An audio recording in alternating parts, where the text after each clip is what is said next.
Hi hello నమస్తే అస్సలాము అలైకుం సస్రియాకాల్ welcome to my channel fresh rated by 9 to 6.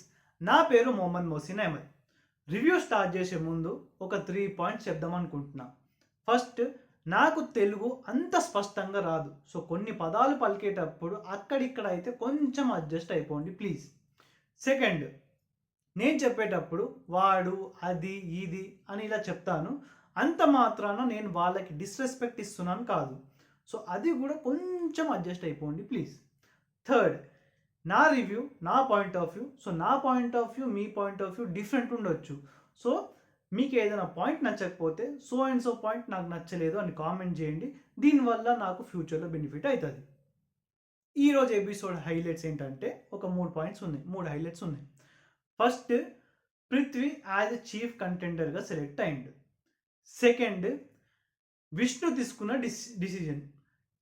Sita ఇంకా నైనిక మధ్య ఏదైతే డిస్కషన్ జరిగిందో దాంట్లో విష్ణుప్రియ తీసుకున్న డిసిజన్ నాకు అంతగా నచ్చలేదు. దాని గురించి డిస్కస్ చేసుకుందాం. Third, Manikanta topic. మణికంఠ మణికంఠని ఎవరైనా కార్నర్ చేస్తున్నారా, లేకపోతే మణికంఠనే కార్నర్ అవుతుండా, దాని గురించి కూడా డిస్కస్ చేసుకుందాం. ప్రతిసారి పుల్లలు పెట్టి గొడవ చేద్దాం అనుకున్న బిగ్ బాస్ ఈరోజు ఏమైందో ఏమో కానీ మార్నింగే ఫన్నీ టాస్క్ పెట్టిండు. Colour which colour do you want అని స్టార్ట్ చేసిండు funny task. At last Seetha Kantara team గెలిచింది. ఈ ఫన్నీ టాస్క్ అయిపోగానే బిగ్ బాస్ తన మూడ్ షిఫ్ట్ చేసుకుంటూ రియల్ సీరియస్ మూడ్లోకి వచ్చేసిండు. Nikhil team survival of the fittest challenge గెలిచారు కాబట్టి నిఖిల్ టీంకి ఒక అడ్వాంటేజ్ ఇచ్చారు. వాళ్ళ దాంట్లో నుంచి ఎవరైనా ఒకరు డైరెక్ట్ కంటెండర్ అవ్వచ్చు. సో వాళ్ళు డిస్కస్ చేసుకొని ఒక పేరు చెప్పండి అని చెప్పారు. యష్మి ఇంకా పృథ్వీ మధ్యలో ఆర్గ్యుమెంట్స్ అయినాయి.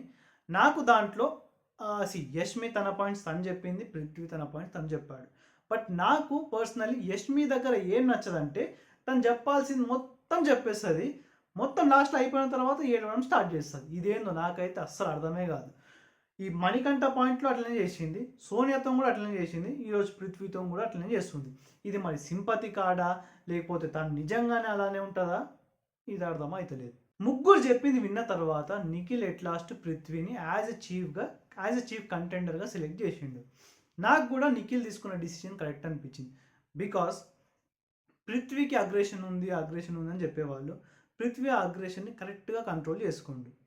ఇంకోటి, ఆల్రెడీ యష్మి చీఫ్ అయింది. ఆల్రెడీ చీఫ్ అయిన యష్మికి అంతలా ఉంటే ఒక్కసారి కూడా అవ్వలేదు పృథ్వీకి కూడా ఉంటుంది కదా చీఫ్ అవ్వాలని. సో నాకు నిఖిల్ తీసుకున్న డిసిజన్ అయితే 100% కరెక్ట్గా అనిపించింది. దీని తర్వాత హ్యాపీ పప్పీస్ టాస్క్ అని పెట్టింది బిగ్ బాస్. ప్రీవియస్ సీజన్స్లో ఇలాంటి టాస్క్ ఉండే, బట్ ఈసారి అయితే కిరాక్గా మాడిఫై చేసిండు. ప్రీవియస్ సీజన్లో ఎట్లా ఉంటుందంటే ఎవరైతే లాస్ట్లో వచ్చినారో వాళ్ళ చేతిలో ఎవరైతే బొమ్మ ఉంటుందో వాళ్ళు ఎలిమినేట్ అయినట్టు. బట్ ఈసారి దాన్ని కొంచెం మాడిఫై చేసి ఎలా చేశారంటే ఈసారి ఎవరైతే లాస్ట్ వస్తారో వాళ్ళు ప్లస్ వాళ్ళ చేతిలో ఎవరైతే బొమ్మ ఉందో వాళ్ళు ఇద్దరు కూడా పక్కన పోయి నిలబడాలి. ఇద్దరు దాంట్లో నుంచి ఎవరో ఒకరు ఎలిమినేట్ అయిపోతారు. ఇదైతే మస్తుగా మాడిఫై చేసిండు. ఎవరైతే రాసిండో ఇలాగా కిరాక్. సో ఫస్ట్ రౌండ్లో యాజ్ సంచాలక్గా పృథ్వీ ఉండే, బికాస్ పృథ్వీ ఆల్రెడీ కంటెండర్ అయిండు కాబట్టి. లాస్ట్ వచ్చింది యష్మి, మణికంఠ బొమ్మ పట్టుకొని వచ్చింది. ఆబ్వియస్లీ యాజ్ సంచాలక్గా మీరు పృథ్వీని పెడితే, పృథ్వీ అక్కడ సంచాలక్గా ఉంటే, యష్మి ఇంకా మణికంఠ ఉంటే definitely it's a obvious decision, Manikanta పేరే తీసుకుంటాడు పృథ్వీ ఎలిమినేట్ చేయడానికి. అదే జరిగింది ఇక్కడ కూడా. సో సెకండ్ రౌండ్ సంచాలక్ ఓకే. దీంట్లో ఎట్లా పెట్టినంటే బిగ్ బాస్ ఎవరైతే ఎలిమినేట్ అయిపోతారో వాళ్ళే మళ్ళీ సంచాలక్గా అయిపోతారు. సో ఈసారి సంచాలక్గా మళ్ళీ మణికంఠ వచ్చిండు. లాస్ట్ వచ్చిందేమో యష్మి ప్రేరణ బొమ్మ పట్టుకొని వచ్చింది. ఇది ఎట్లుందంటే ఇప్పుడు దాకా యష్మి మణికంఠతోనే గొడవ పడింది, లాస్ట్లో వచ్చి మణికంఠ చేతిలోనే బుక్ అయిపోయింది. థర్డ్ రౌండ్ స్టార్ట్ అవ్వక ముందుకు మణికంఠ వెళ్ళి తనకు నచ్చినట్టు ఆ బొమ్మలన్నీ పెడుతుండు. ఈ విషయం విష్ణుప్రియ, సీత, నైనిక వీళ్ళకి నచ్చలేదు.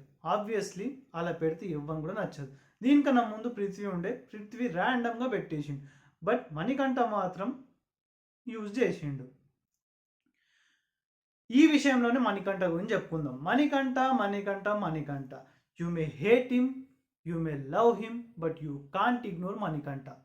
ప్రతి ఎపిసోడ్లో మణికంఠ గురించి ఏదో ఒక టాపిక్ ఉంటుంది. నా ప్రకారము మణికంఠ విషయానికి వచ్చేసరికి చాలా మందికి చాలా పాయింట్ ఆఫ్ వ్యూస్ ఉంటాయి.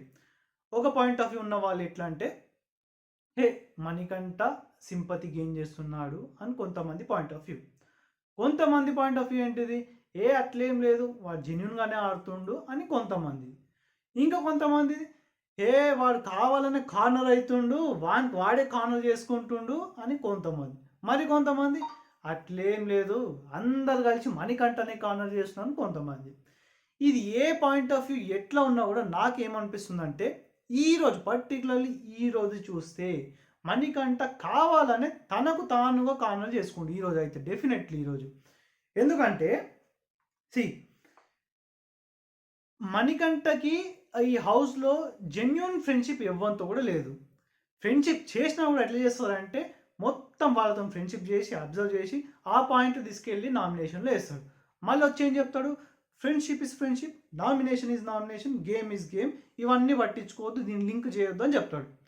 అలా అన్నప్పుడు వీళ్ళు గేమ్‌లో నీకెందుకు సపోర్ట్ చేయాలి మరి? హ్మ్. నువ్వు నీకు నచ్చినప్పుడే, నీకు గేమ్‌లో ఎప్పుడైతే కావాలనుకుంటున్నావో అప్పుడే నీకు ఫ్రెండ్‌షిప్ కావాలనుకుంటే, వాళ్ళెందుకు సపోర్ట్ చేయాలి నీకు అలా అన్నప్పుడు? ఇటు పక్కన ఎవరు ఒప్పుకుంటలేరు నన్ను, అటు పక్కన ఎవరు ఒప్పుకుంటలేరు నన్ను, అట్లా అంటే కార్నర్ చేసినట్టే కదా అంటే, నువ్వు చేసే పనులు అట్లున్నాయి భయ్. నామినేషన్‌లో ఏమో నీకు ఫ్రెండ్‌షిప్పే గుర్తుకు రాదు. అప్పుడేమో nomination is nomination, friendship is friendship అంటావు. ఇప్పుడు గేమ్‌లో వచ్చేసరికి అది కూడా నీకు ఇష్టం ఉన్నప్పుడే ఫ్రెండ్‌షిప్ కావాలంటే ఎట్లా? అయినా కూడా ఫ్రెండ్‌షిప్ నీతోని ఎవడైనా చేస్తే నువ్వేం చేస్తావు? వెళ్ళి కట్టప్ప లెక్క ఓడుస్తావు. థర్డ్ రౌండ్ యష్మి సంచాలక్, లాస్ట్ వచ్చింది విష్ణుప్రియ, ప్రేరణ బొమ్మ పట్టుకొని వచ్చింది. యాజ్ ఏ సంచాలక్‌గా యష్మి ఉన్నప్పుడు ఆపోజిట్‌లో ప్రేరణ ఉంటే it is a obvious decision. Definitely Yashmi ప్రేరణని సెలెక్ట్ చేస్తది. అట్లనే చేసింది. విష్ణుప్రియని సెలెక్ట్ చేయలేదు, ఎలిమినేట్ చేసేసింది. నాకు ఈ డిసిజన్ కరెక్ట్‌గానే అనిపించింది. బికాజ్ విష్ణుప్రియ ఇప్పుడైతే చీఫ్ అవ్వాల్సినంత క్వాలిటీస్ లేవు విష్ణుప్రియ దగ్గర. సో, డిసిజన్ అయితే కరెక్ట్‌గానే అనిపించింది. Fourth round Vishnupriya as a సంచాలక్, లాస్ట్ నైనిక వచ్చింది, సీత బొమ్మ పట్టుకొని వచ్చింది. ఇక్కడ నాకేం నచ్చలేదంటే, విష్ణుప్రియ తీసుకున్న డిసిజన్ అయితే నాకు అస్సలు నచ్చలేదు. ఎందుకంటే 2 డేస్ బ్యాకే విష్ణుప్రియ నైనికని నామినేట్ చేసింది. ఏమని చెప్పింది, అసలు నీ ఇన్వాల్వ్మెంటే ఎక్కువ లేదు ఈ హౌస్లో, మొత్తం తగ్గిపోయింది, ఫస్ట్ వీక్లో ఉన్నంత లేవు నువ్వు, అది ఏదో చెప్పుకుంటా విష్ణుప్రియ నైనికని నామినేట్ చేసింది. 2 డేస్ తర్వాత ఇంత జల్ది అసలు ఏమైంది, నువ్వు నామినేట్ ఇంటి నుంచి బయట పంపించాలనుకున్న నైనికని డైరెక్ట్గా చీఫ్ కంటెండర్ చేస్తున్నావు. సో నాకు ఈ పాయింట్ అస్సలు నచ్చలేదు. At last 5th round Nainika లాస్ట్లో వచ్చింది, నైనిక బొమ్మనే పట్టుకుని వచ్చింది, సీత యాజ్ సంచాలకుగా ఉండే. సో ఆబ్వియస్లీ ఇక ఆప్షన్ కూడా లేవు అక్కడ. సో నైనికనే ఎలిమినేట్ అయిపోయింది.